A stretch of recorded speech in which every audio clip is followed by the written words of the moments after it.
Welcome to another episode of MTV.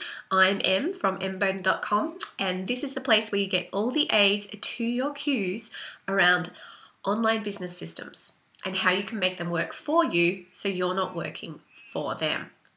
Okay, so in today's episode, we are going to talk all about sales pages and opt-in pages. And you know, it's probably not what you think. Today, we are going to talk about how you can get a page like this. So something different, something, obviously, you know, my aim is with the video is where we're looking between the getting a designer and paying $1,000 plus and the quick and dirty, you're just chucking it up on a blog post, basically. We're going to try and just find the middle ground.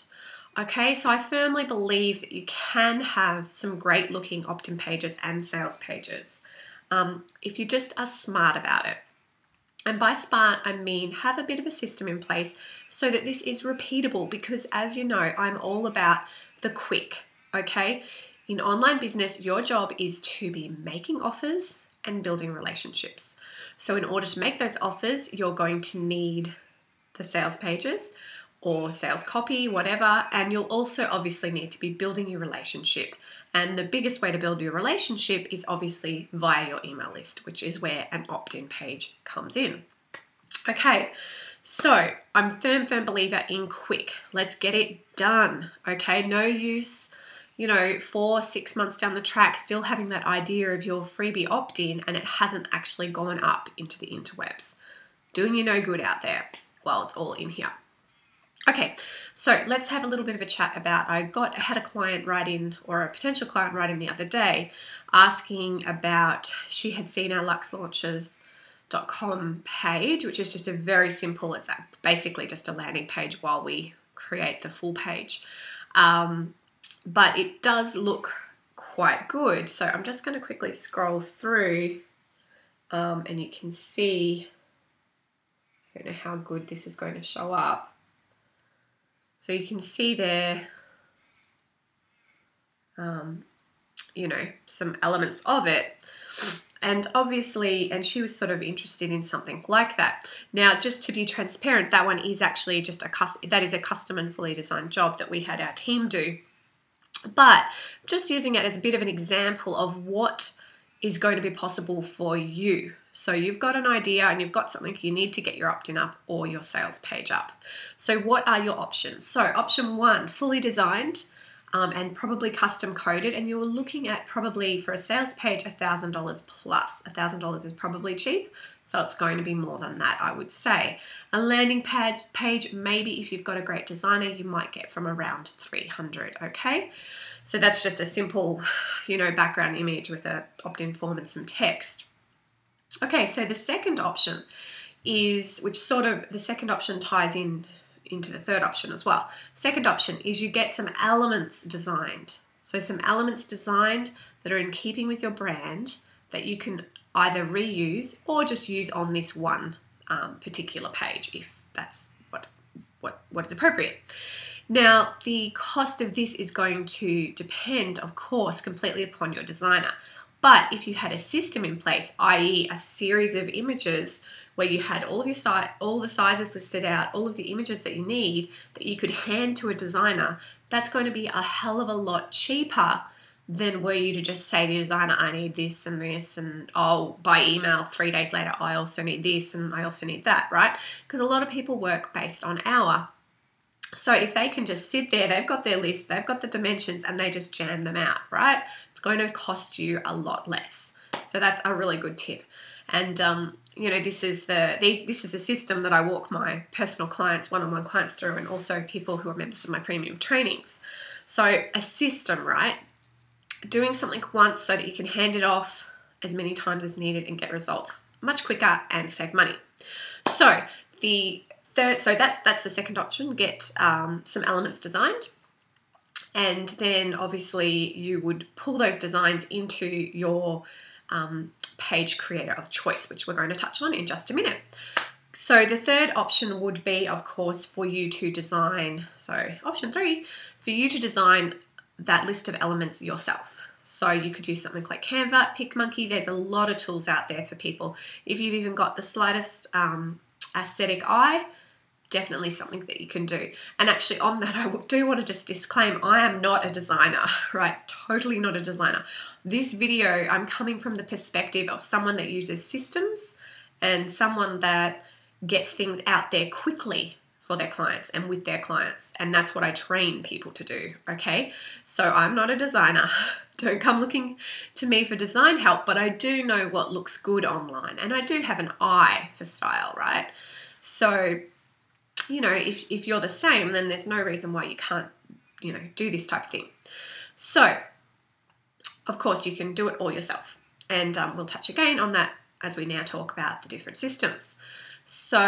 Different tools. So what tools could you use? So look, there's so many tools out there. Really, it doesn't actually matter what you use as long as you have a system in place that works for you and that you can use, right? Because we want to get these done quickly, get them up, get them live.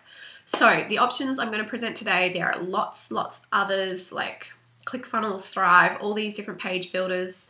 There's heaps, right? I'm just going to list a couple that I use successfully in this kind of systemized way. So number one, page on your own site with no distractions. So essentially this is just a template with no sidebar, no menu. You can have the header, but possibly no header, right? You know, this is, if you've got any of those page creator type themes like Thesis, Divi, Genesis, Headway, any of those, you should be able to just pay someone on Fiverr, probably be $20 or something. You should be able to pay them just to create a plain template with no distractions. And in having said that, one of my biggest clients actually runs her premium program, which is well above, you know, it's about 4K a pop. She runs that and it's just off a page on her website, including the menu. So there's no sidebar, but there is still a menu and a header, right? So it doesn't matter. You can use whatever. Just try and get rid of as many distractions as possible.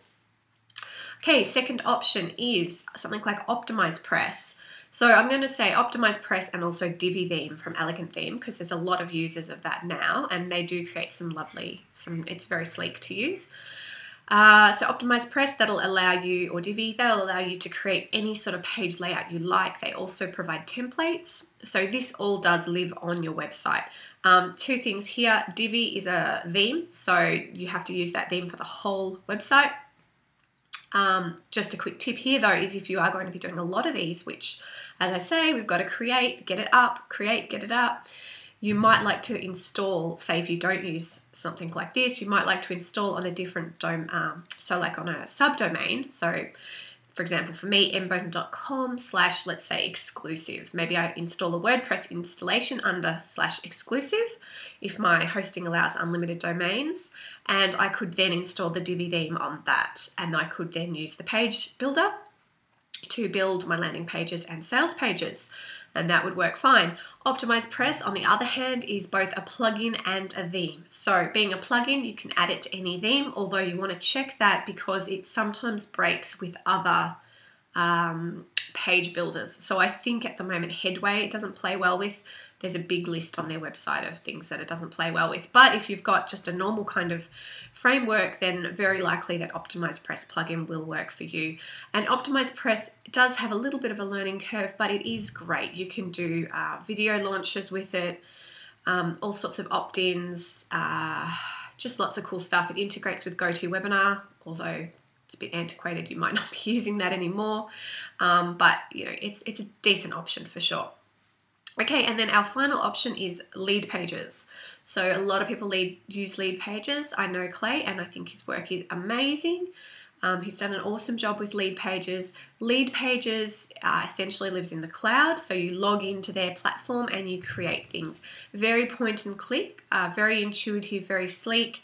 However, not a great deal of control around colors, fonts, how you want it to look. I know they have a lot of templates in there. There's probably custom code stuff that you can do, but for me, I've always just found it, I prefer to have it on my own website. So that's just my preference, but lead pages is fine. It may be harder to pull in some of these custom elements though. Okay, so let's move on to how to make it look on brand. So the very first thing that everyone should have, and this is what I tell my clients, and one of the first things when I get a personal one-on-one client come in, is, do you have a style guide? So this is a brand style guide. I should have pulled one up, but essentially this is a guide that's going to list out your fonts, your colors, any patterns or background type features that you use in your brand, and possibly some examples of buttons. So maybe you like to use circle buttons, or maybe you like to use rectangle buttons, or there's a certain style to them, right?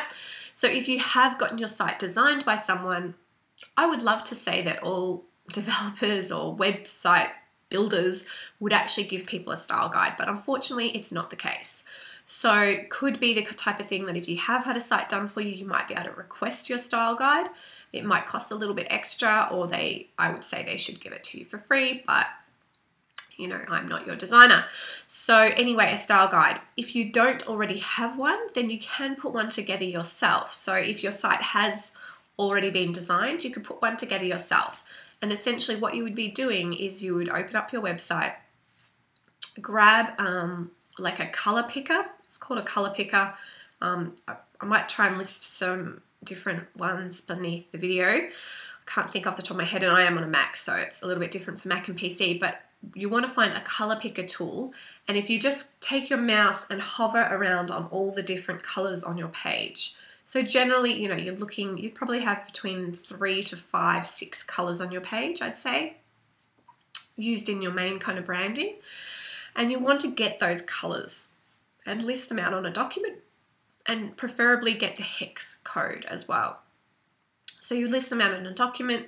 You would also put your logo. So maybe take a screenshot of your logo. I'm sure you should have your logo as a PNG or something, but take a screenshot of it, put that on the page. Your fonts as well. So again, you should have gotten this with your logo. Generally, they'll tell you what fonts you use, but you might need to just write to your designer and say what fonts were used on my branding. So basically collate all of that information together, and then you have your style guide. Okay, so moving on. What if you don't have a brand yet? So you might be a new business owner, or maybe you're starting something new, or maybe you don't even like what you have anyway and you're just starting from scratch, right? So this is just going to be super quick, and there are so many awesome resources, mini courses, mini workshops, all for free, available. A lot of designers tend to do them as their opt-ins. So if, again, I might list some below, or we might be able to think of some in the comments, and you can go and get one of those and actually just go through a full sort of mini design workshop. What I actually want to say here is I don't believe that you should spend a lot of money when you first begin your business on design, because the reality is you do not know who you are. You do not know what your message is, and you do not know really who your target audience is, right? When you're really first starting, you have some ideas, but guarantee it will change. It will totally change. It's never ever finished anyway. But until you get to a level where you are feeling quite solid and happy with who you are and what you serve and what you do, I think it can be a terrible waste of money to spend a lot of money on design. So I would go, for a more economical option. Of course, if you have lots of money to spend, that's fine. But even if you do, you're probably better off spending that money on ads. So having said that, if you don't have a brand and you want to just create something, or you're like, I need to get my opt-in up because you're just new, you're just starting and you want to get things happening. So what I would do is I would go to, there's a couple of websites online. One is called ColourPod, and the other one is Design Seeds. I'll also put the links below. And these are essentially people that just really love colors, and they put together color palettes, so that you can see them visually. So I would just jump over there, have a scroll through, pick out a couple of palettes that you really like the look of, and when you find one, grab all of those color codes and list them out on a document. Then you need to get some fonts. So I would probably stick to a maximum of 3 fonts. So you're looking at a small paragraph font for most of your general text, then a heading font, and then like a special font. So something, to highlight certain things, or it might be used in the name of your logo or things like that. So try and keep it pretty simple. So for some options, is you can go to fontpair.co. They kind of deal with the paragraph heading mixes. So then you just need to sort of choose a more fancy one. And what I'm going to say here, I'm sure designers and that probably won't like, and I'm sure maybe some developers, but just coming from a system point of view of being able to get things done quickly and having a lot of people be able to do this sort of thing for you, so having a big resource pool that you can choose from, is I would look at using Google Fonts, right? So you're doing it yourself. This is just you want to keep costs down, right? You just want to get it done. So I would look at using Google Fonts. So you can wander on over to Google Fonts. The fontpair.co, they're talking about Google Fonts, right? So if you did go there, that would be Google Fonts. So wander over to Google Fonts, find 3 fonts and add the fonts into your list. What you can then do with those fonts is you can pull them into your websites, or you can download them to your computer to use on PDFs, etc. And you can also upload them into PicMonkey. Okay, so Canva and PicMonkey are 2 fantastic resources to create images online. So, moving back to say you want to just create a little bit more of a styled button, you could go into, I'm just going to see if I've got one. You could go into PicMonkey or Canva and create that button. And if you use PicMonkey, you could upload your brand fonts. So you know that the whole thing is all going to be very stylized, okay?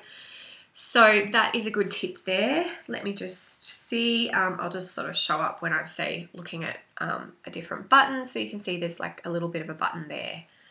So just with different colors and things. So essentially you can just create images for those things and then pull them into whatever that landing page or sales page builder that you're using. Okay, so last couple more points. So in continuing to build the style guide, and this also just comes down to my 2 points around what you can add to a sales page or an opt-in page to make it bling, make it spark, is patterns. So some sort of background pattern can really take things to the next level. So as you're looking around, creating your style guide, you can have a little look online for possibly some free patterns, or you could go to like a stock image site and buy some. So you would obviously probably use ones that are complementary to your color palette that you have chosen, but you can definitely see in on this page, so right down the bottom, we have 2 patterns. We've got the watercolor type pattern, and then we've also got the gray kind of almost like a watercolor paper or a stone look type pattern. And that really adds something to the page. So it just adds some depth and richness, I think, to a page. So you can do that. And then my final point on what is going to make the biggest difference to these pages is photography. So having some decent photos of you. And remember, we're all about building relationships as well. So look, it's really, really critical to have some great images of you. And they don't have to be absolutely pro dressed up to the 9. It all depends on your brand. If you are someone who's being real and authentic, then people don't necessarily want those pretty photoshopped type photos. They want the real you. Okay? And just, try and bring you through and just be interesting. I've done photos where pretty much my sister, who has a decent camera, has just taken some shots for me. So it's highly likely that you do know someone in your sort of sphere of acquaintances who either enjoys a bit of photography or has just has some skills that you could maybe do a little swap with or take out to dinner, and they'll do a few photos for you. You don't need many photos, but just having a few photos will make the difference. Could even be some from, a Christmas or a wedding or something that you've gone to. If there's just a couple of decent maybe headshots, things like that, you can always crop photos so it's just you in the photo. There's lots of different options there. Okay, so I realize this has become a mammoth video. I hope it has been really useful. And I guess just my last sort of takeaway is, the key is just getting it done and making it so that you can do it again, because I guarantee you're going to keep creating, you're going to keep wanting to offer things to people. So you really need a nice system in place so that that is as easy and as quick as possible for you. So if you want more tips on that kind of stuff, freedom and ease within your online business using systems and automations, then head on over to mbowden.com and you can download my free checklist that's going to give you a big overview, including this one, about a style guide on tons of other things that you can systemize in your online business. Alrighty, till then, see ya.